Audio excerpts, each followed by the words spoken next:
नमस्कार साथियों, आपका स्वागत है आपके अपने चैनल एग्जामोलॉजी में। साथियों, आज हम बात करेंगे जीव विज्ञान टेस्ट सीरीज 14 की। साथियों, इससे पहले 13 सीरीजें और बना दी गई हैं, उनको भी आप देख लेना ताकि आपका कोई भी प्रश्न ना छूटे। साथियों, यह सीरीज बहुत ही महत्वपूर्ण है। ठीक है साथियों, यह MP police, SI, SSC, railway, group D, NTPC आदि सभी परीक्षाओं के लिए बहुत ही महत्वपूर्ण प्रश्न है।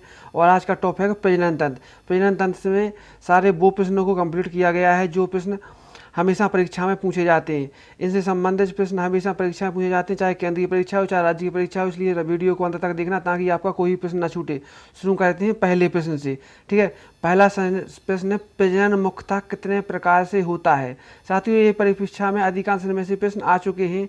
ठीक है, तो पहला प्रश्न है, प्रजनन मुख्यतः कितने प्रकार का होगा। मुख्यतः होता है 2 प्रकार से होता है। कितने प्रकार का होता है? 2 प्रकार का होता है, लैंगिक और अलैंगिक।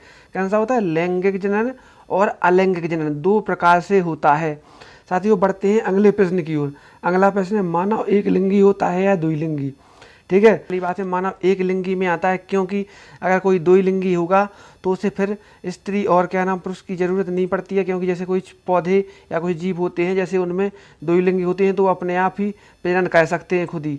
ठीक है, लेकिन मानव एक लिंगी के अंतर्गत आता है, इस बात को ध्यान रखना है। अगला प्रश्न है, अंडाणु और शुक्राणु बनने की प्रक्रिया को क्या कहते हैं। ठीक है, तो अंडाणु बनने की प्रक्रिया को क्या कहते हैं? oogenesis कहते हैं। oogenesis कहते हैं अंडाणु बनने की प्रक्रिया को, मतलब अंड जनन कहते हैं। और शुक्राणु के बनने की प्रक्रिया को कहते हैं स्पर्मेटोजेनेसिस। क्योंकि शुक्राणु को क्या कहते हैं इंग्लिश में? स्पर्म कहते हैं। स्पर्मेटोजेनेसिस मतलब शुक्र जनन हिंदी में। ठीक है साथियों, बढ़ते हैं अगले प्रश्न की ओर। अगला प्रश्न है, वीर्य सेचन इंसेमिनेशन क्या है, यानी वीर्य सेचन क्या है। ठीक है साथियों, तो बात करते हैं वीर्य सेचन की। तो वीर्य सेचन है जनन मार्ग में शुक्राणुओं का स्थानांतरण, मतलब योनि मार्ग में यानी जनन मार्ग में शुक्राणुओं का स्थानांतरण यानी शुक्राणुओं का पहुंचाना वीर्य सेचन कहलाता है। इस बात को ध्यान रखना है। इसके बाद अगला इसमें प्रश्न है, निषेचन। निषेचन क्या है? निषेचन क्या है? ऐसे अंडाणु है।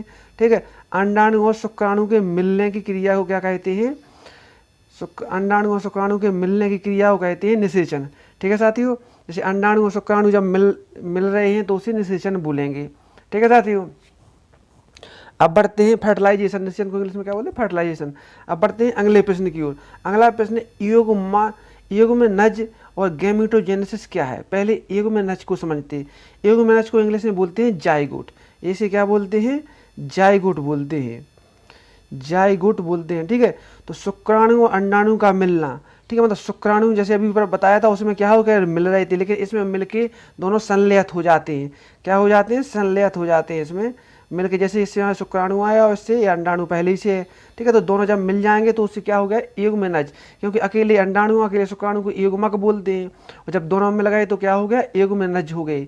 ठीक है, तो शुक्राणु और अंडाणु के मिलने के बाद जो संलयत हो जाते हैं, जब ये एक मिलकर एक हो जाते हैं तो उन्हें क्या कहते हैं? युग्मनज या जाइगोट कहते हैं। और गैमेटोजेनेसिस मतलब गैमीट का बनना गैमेटोजेनेसिस कहलाता है। मतलब क्या है? शुक्राणु या अंडाणु दोनों का किसी का बनना क्या कहलाता है? गैमेटोजेनेसिस। अलग अलग उनको बोलेंगे तो स्पर्मेटोजेनेसिस और oogenesis, जो कि पहले प्रश्न में था।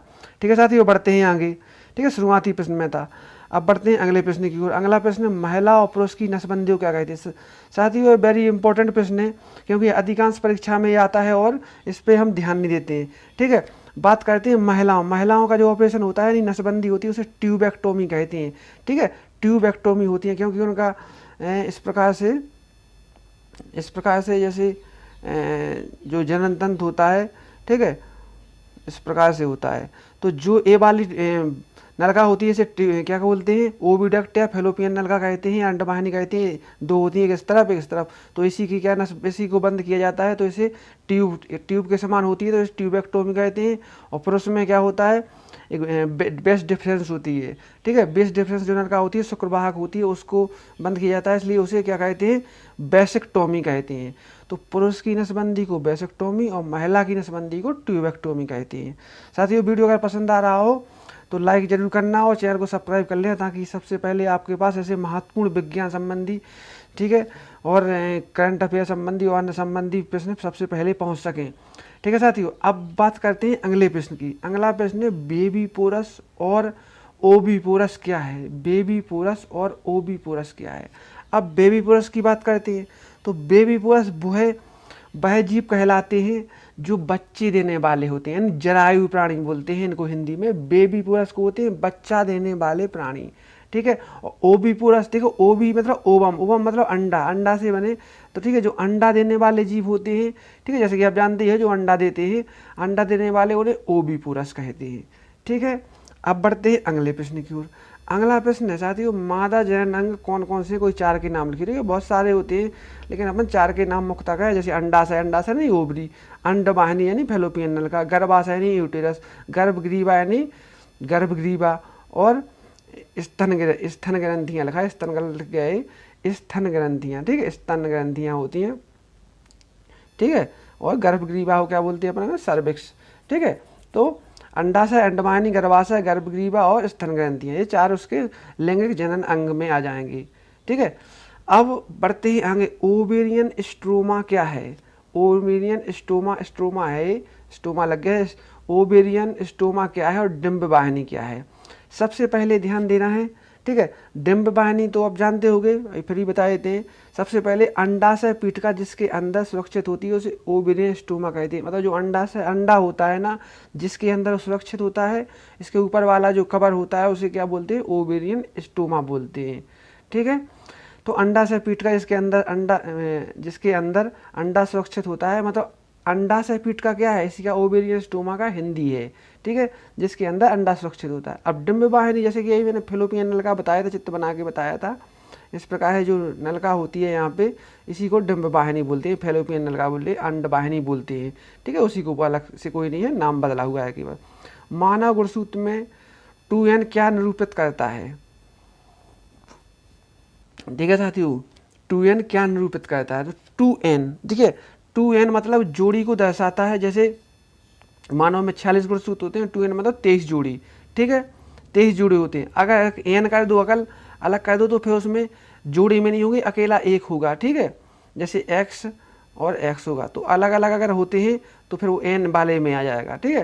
तो 23 जोड़ी को दर्शाता है 2n, ठीक है, जोड़ा में मतलब फुल को दर्शा रहा है, ठीक है। आगे बढ़ते हैं, मेंस्ट्रुअल साइकिल क्या है, मेंस्ट्रुअल साइकिल क्या होता है, मासिक चक्र होता है जो महिलाओं में चलता है, उसी को मेंस्ट्रुअल साइकिल कहते हैं। यह 28 दिन का होता है और मतलब प्रेगनेंसी के लिए बहुत महत्वपूर्ण होता है, ठीक है, क्योंकि इसी के द्वारा अंडा बनता है, अंडा मतलब ओवम बनता है, ठीक है, जो 28 दिन का चक्र चलता है, ठीक है। अब बढ़ते हैं आगे, मेनोपॉज क्या है, मेनोपॉज को आप ध्यान रखना है, इसको मेनोपॉज होता है रजो निवृत्ति, ठीक है, क्या होता है, रजो निवृत्ति, रजो निवृत्ति मतलब महिलाओं में जो मासिक चक्र की प्रक्रिया होती है जो जब तक चलती है, मतलब रजो निवृत्ति, रजो निवृत्ति का मतलब होता है मेनोपॉज, मतलब जब ये खत्म हो जाती है, मतलब 50 साल के बाद ये नहीं होती है, मासिक चक्र चलना बंद हो जाता है, तो उसे क्या बोलते हैं, रजो निवृत्ति या मेनोपॉज के नाम से हम जानते हैं, ठीक है साथियों। अब बढ़ते हैं अगले प्रश्न की, कोलोस्ट्रम क्या है, वेरी इंपॉर्टेंट है ये प्रश्न, कोलोस्ट्रम क्या है, रेलवे में एसएससी और MP+SI AUP SI के लिए वेरी इंपॉर्टेंट प्रश्न है, खासतौर पर रेलवे ग्रुप डी NTPC के लिए, ठीक है साथियों, क्योंकि साइंस वहाँ पर बहुत ज़्यादा पूछी जाती है। कोलोस्ट्रम, कोलोस्ट्रम हिंदी में नाम लिखो, देखो देखो, पहली बात तो प्रथम स्तन बोलते हैं इसको, ठीक है, मतलब होता क्या है, जो जब प्रसव अवस्था के बाद जो प्रथम दूध होता है ना, जो प्रथम बच्चे को, शिशु को दिया जाता है, उसे कोलोस्ट्रम बोला जाता है, जिसमें काफ़ी पौष्टिक होता है, ठीक है, पीले कलर का टाइप बताया जाता है, तो इसमें कोलोस्ट्रम प्रथम स्तन या प्रथम दूध को बोलते हैं, जो बच्चे के लिए बहुत ही पोषकदायक होता है। अब बढ़ते हैं, अपरा या प्लेसेंटा क्या है तथा कार्य लिखो, गर्भनाल जिसके द्वारा शिशु का पोषण होता है, ठीक है, जैसे कि हम जानते हैं कि शिशु इस प्रकार से, ठीक है, बच्चे गर्भ में होता है तो उसमें ऐसे गर्भनाल होती है जो यहाँ पर अपरा के द्वारा यहाँ पर जुड़ी होती है, ठीक है, तो इसे क्या बोलते हैं, गर्भनाल या प्लेसेंटा बोलते हैं, जिसमें बच्चे को क्या होता है, पोषण जाता है, जिसमें शिशु को जाता है। अब बढ़ते हैं अगले प्रश्न की ओर। अगला प्रश्न, एंड्रोजन, एंड्रोजन क्या है, तो एंड्रोजन की बात करते हैं हम, इसके कार्य लिखो तथा कहाँ से स्राव होता है, ठीक है। तो एंड्रोजन क्या होता है, पुरुष का लैंगिक हार्मोन से, ठीक है, लैंगिक हार्मोन से डबल बार लग गया, लैंगिक हार्मोन से, कौन सा, एंड्रोजन, इसे क्या हम टेस्टोस्टेरोन भी बोलते हैं, ठीक है, यह वृषण कोष से स्राव होता है, ठीक है, इसको ध्यान रखना है। ओवेरियन, ओवेरियन हार्मोन्स कौन से हैं, तो ओवेरियन हार्मोन्स मतलब अंडाशय से निकलने वाले हार्मोन्स, मुख्य हार्मोन्स कौन से हैं, प्रोजेस्टेरोन और एस्ट्रोजन, जो कि महिला के लैंगिक हार्मोन्स भी कहे जाते हैं। ठीक है, इसके अलावा एक समय पर इलेक्शन भी स्राव होता है, लेकिन वो प्रसवावस्था के समय होता है, तो वो वह एक अलग होता है। लेकिन मुख्य कौन से होते हैं? प्रोजेस्टेरोन और एस्ट्रोजन, इसको ध्यान रखना है। अब बढ़ते हैं अगले प्रश्न की ओर। अगला प्रश्न है, लीडिंग सेल क्या है और सर्टोली क्या है? सर्टोली सेल क्या है? लीडिंग सेल क्या होता है? एंड्रोजन का स्राव करती हैं। जैसे कि हमने ये बताया प्रश्न में, क्या लीडिंग सेल पाई जाती हैं। लीडिंग सेल क्या करती हैं? एंड्रोजन यानी टेस्टोस्टेरोन का स्राव, यहाँ पर स्राव करा लगे, स्राव मतलब श्रावण मतलब स्राव करती हैं। ठीक है, निकालती हैं। तो लीडिंग सेल से ही क्या निकलता है या क्या स्राव होता है? टेस्टोस्टेरोन। ठीक है, यानी एंड्रोजन, उसी का नाम है एंड्रोजन, पुरुष हार्मोन्स को बोलते हैं। ठीक है, सर्टोली सेल जर्म सेल को पोषण देती हैं, मतलब स्पर्म को जो बनाने वाली सेल होती है, जर्म कोशिका होती हैं, उनको सर्टोली सेल क्या करती हैं? पोषण देने का कार्य करती हैं। अब बढ़ते हैं अगले प्रश्न की ओर। अगला प्रश्न है, बेस डिफरेंस या शुक्र वाहक क्या होता है? लिखो। ठीक है, तो स्पर्म को बनाने वाली, स्पर्म को ले जाने वाली जो वाहिका होती है, जैसे इस प्रकार से क्या हो गया? वृषण हो गया। तो वृषण से इस प्रकार से, ठीक है, जो यहाँ पर ये नलिका होती है, ठीक है, वाहिका होती है, इसे क्या बोलते हैं? शुक्र वाहिका बोलते हैं। ठीक है साथियों, तो ये बेस डिफरेंस बोला जाता है शुक्र वाहक को। ठीक है, मतलब शुक्र मतलब स्पर्म को ले जाने का ये कार्य करती है। अब बढ़ते हैं अगले प्रश्न की ओर। स्पर्मेटोगोनिया क्या है? तो शुक्राणु बनाने वाली कोशिका, शुक्राणुओं को बनाने, देखो अभी ऊपर क्या था? कोई पोषण था या कोई कुछ कर रहा था, इसमें क्या है? शुक्राणु ही को बनाने वाली। स्पर्म मतलब क्या होता है? शुक्राणु। तो शुक्राणु को बनाने वाली कोशिका को क्या कहते हैं? स्पर्मेटोगोनिया। साथियों, वीडियो पसंद आया तो लाइक जरूर करना और चैनल को सब्सक्राइब जरूर कर लेना, ताकि सबसे पहले आपके पास इतने महत्वपूर्ण प्रश्न पहुंच सकें जो आपकी परीक्षा में अवश्य मदद करेंगे। निषेचन की क्रिया कहाँ संपन्न होती? कई बार रेलवे में प्रश्न आ चुका है, कई पुलिस में आ चुका है। ठीक है, निषेचन की क्रिया कहाँ संपन्न होती है? ठीक है, तो फैलोपियन नलिका में होती है। फैलोपियन नलिका का अन्य नाम क्या है? डिंब वाहिनी भी है, अंड वाहिनी भी है, ओविडक्ट भी है।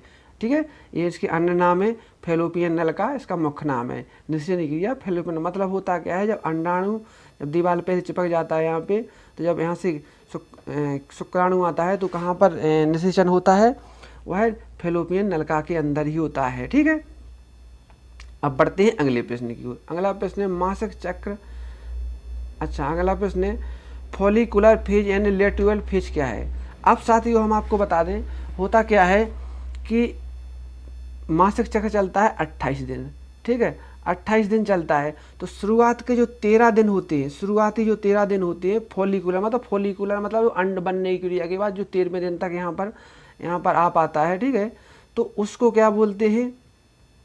उसको बोलते हैं फॉलिकुलर फेज। और जो 14वें के 15वें दिन के बाद, मतलब 15वें दिन से स्टार्ट हो जाए 28 दिन तक, उसे कहते हैं लेटरल फेज, मतलब जो परिपक्व यहाँ की अवस्था होती है। ठीक है साथियों, और 14वां दिन कहलाता है ओव्यूलेशन। ठीक है, ओव्यूलेशन होता है, मतलब यहाँ से बाहर निकल आता है, तो वो 14वें दिन वाला ओव्यूलेशन वाला डे हो जाता है।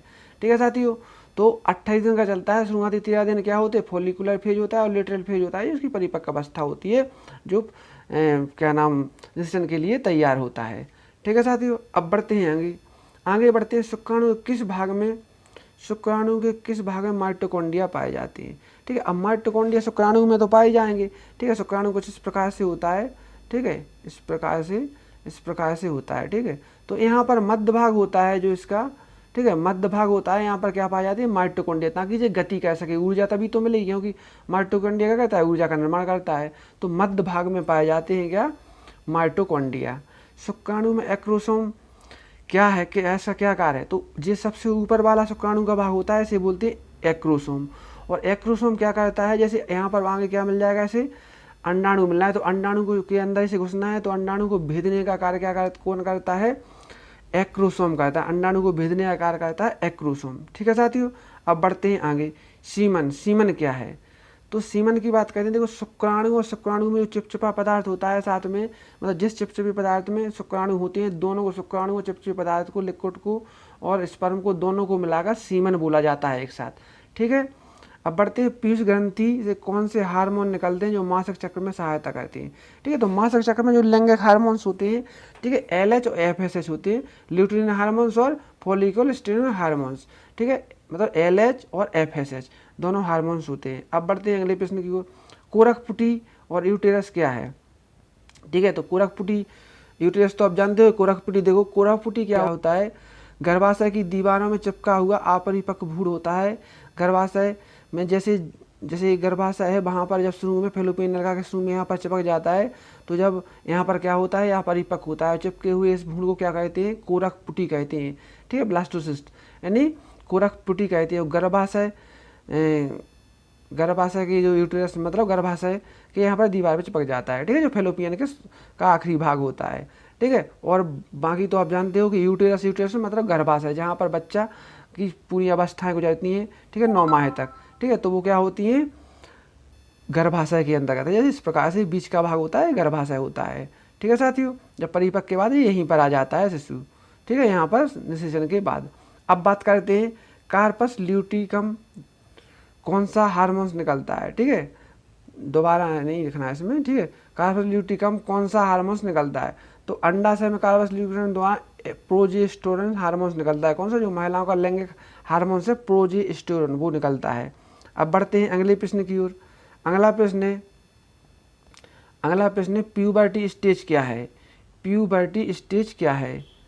ठीक है साथियों, अगला प्रश्न है प्यूबर्टी स्टेज क्या है? तो प्यूबर्टी स्टेज होती है किशोरावस्था का शुरुआती। ठीक है, किशोरावस्था में जब लैंगिक गुण दिखने लगते हैं, जैसे कि लैंगिक गुण, ठीक है, लड़का लड़की में अलग अंतर दिखने लगता है, वो प्यूबर्टी स्टेज होती है। ठीक है, जो कि 11, 12, 13 साल से स्टार्ट हो जाती है। ठीक है साथियों, और मासिक चक्र भी इसी समय से, इसी एज से स्टार्ट होता है, इसी उम्र से। ठीक है, अगला प्रश्न है प्रेगनेंसी के समय मासिक चक्र चलता है कि नहीं चलता है? ठीक है, तो प्रेगनेंसी के समय मासिक चक्र बंद हो जाता है, यानी इसका उत्तर नहीं होगा।